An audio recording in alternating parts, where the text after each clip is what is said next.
सासणेनगर येथे राहणारे प्रकाश दळवी हे गुरुवारी रात्री बेशुद्ध अवस्थेत वाशीनाका परिसरात फुटपाथवर आढळून आले होते।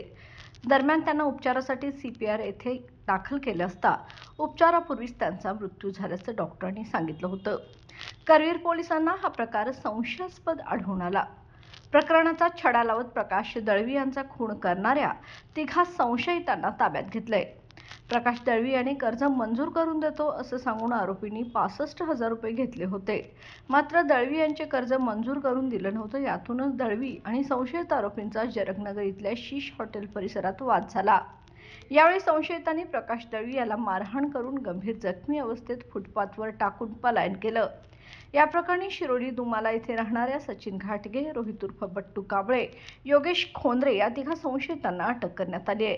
ही कारवाई पोलीस निरीक्षक किशोर शिंदे यांच्या मार्गदर्शनाखाली पोलीस उपनिरीक्षक नाथा गळवे, रणजित पाटील, विजय तळसकर, सुजय दावणे, राहुल देसाई, अशोक नंदे, सुभाष सरवडेकर, योगेश शिंदे, श्रीधर जाधव, विजय पाटील, अमोल चव्हाण यांनी मिळून केली।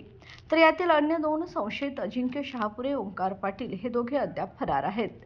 दरम्यान ताब्यात घेतलेल्या तिघा संशयितांना न्यायालयात हजर केलं असता न्यायालयाने त्यांना 11 एप्रिलपर्यंत पोलीस कोठडी सुनावली आहे।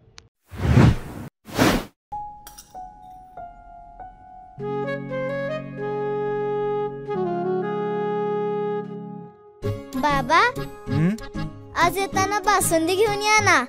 अगं, कालच आपण आईचा वाढदिवस होता म्हणून आणली होती ना। ऐकलं, गोकुळची बासुंदी पुन्हा खावीशी वाटतेय। खरं सांगू, मलाही खावीशी वाटतेय। पुन्हा पुन्हा खावीशी वाटणारी गोकुळ बासुंदी।